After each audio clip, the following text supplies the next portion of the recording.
ain't no sunshine in my hood. Every day someone sheds blood. 'Cause ain't no sunshine in my hood. Hello, I'm Darlene Riley, and welcome to another edition of Sunshine Matters, brought to you by the Sunshine Residents and Ratepayers Association.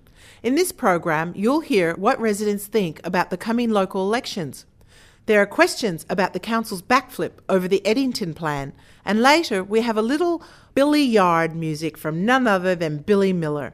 But first we take a look at the latest crime statistics and explain why Sunshine now has one of the highest crime rates in Victoria.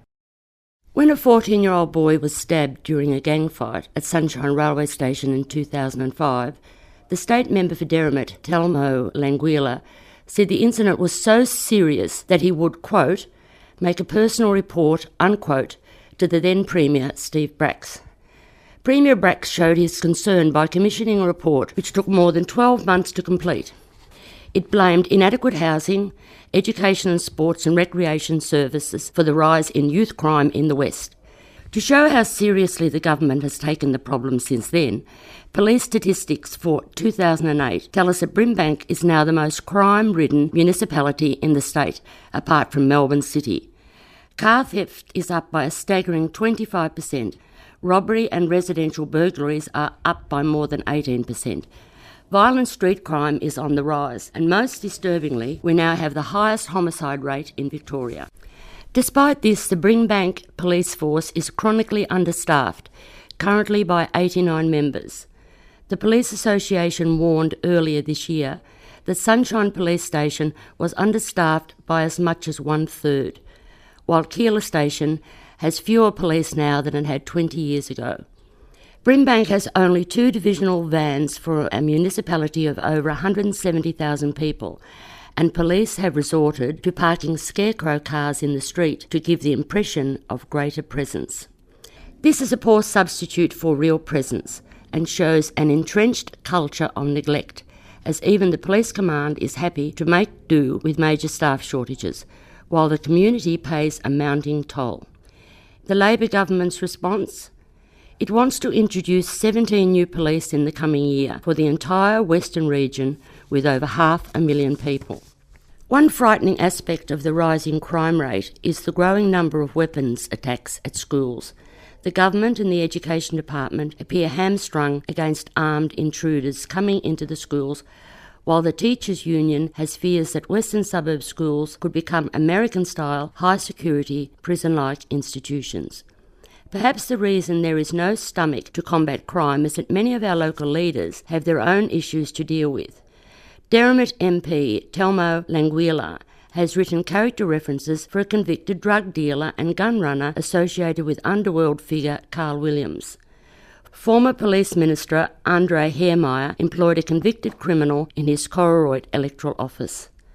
A former Mayor of Brimbank, Charlie Apap, has been convicted on indecency charges, while the husband of Brimbank's current Deputy Mayor is the former member for Corwell. Andrew Theophanous jailed for fraud while serving as Federal Immigration Minister.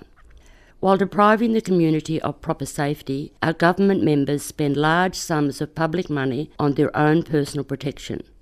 For example, the Premier's car is now protected in its parliamentary parking spot by a $1 million security bollard installed at our expense. Recent events in country Victoria saw Premier Brumby barricaded in an animal yard and Water Minister Tim Holding pelted with an egg. This resulted in an immediate security increase for MPs on country visits, a police presence described by the National Farmers Federation as over the top. The verdict? While there are not enough police to protect our community from rising and violent crime, it seems there are always plenty to protect our parliamentarians from angry farmers. In the 3 years since the tragic stabbing of that 14-year-old Sunshine boy, the plan from our state government has been to do nothing all along. We see the sinister effects of neglect continue to worsen in our schools, our streets, and even in our homes, while those elected to solve the problem sit back and reserve nothing but the best for themselves. Ain't no sunshine. Ain't no sunshine. Ain't no sunshine. That was our look at the latest crime statistics for Sunshine and the government's criminal neglect of the West. But now, with council elections around the corner, and even with an ombudsman investigation into Brimbank Council underway, we wonder what shenanigans our councillors will come up with next. We asked residents what they thought of the current crop of councillors. I don't think much of them at all. They give little for what we pay in rates and don't seem to be out there helping the community as much as I think they should be. Well, I hope we get a change of councillors, and I hope we get some that are not politically motivated and that want to work for the people and not for themselves and their party. They've just done nothing. What have they done for us for our money? For a start, nothing. We don't get a thing. We don't get nothing done properly when it's done, or any other such thing, you know. No, I don't think they're honest. And I think they're just a bunch for themselves. They don't care about small people. I just wish people would get out there and think about who they're voting for and what they get out of these people that we've put in there. I would prefer to see it actually sacked rather than attempting to have the same old people coming back. I think that the people of Brimbank should really look at who they're going to be electing. But as I say, it's very debatable what will happen at the election. But I don't know if there's any good ones standing to you. I'd like to see some new councils in there that'll have a go and be done with it, because these are deadheads, these. Why not join the Sunshine Residents and Ratepayers Association? By being a member of Sunra, you can help us in our fight to restore the facilities and services that have been lost to Sunshine and help us create a community that we can all be proud of. Sunra membership is only $5 or $2 for pensioners and students. Download a membership form from our website or write to Post Office Box 71 Robinson 3019. Our letter of the month explains Brimbank Council's backflip on the Eddington Toll Road Plan. Written by Peter M. of West Sunshine. It was published in The Advocate on the 16th of September. Brimbank councillors have backflipped on their support for the Eddington Reports freeway link proposal because their positions as councillors are at stake. I don't think for 1 minute that they care for the constituents out here.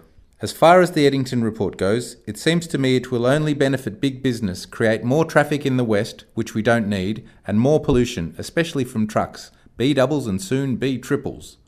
The money they want to spend on this tollway would be better spent on public transport, hospitals and education.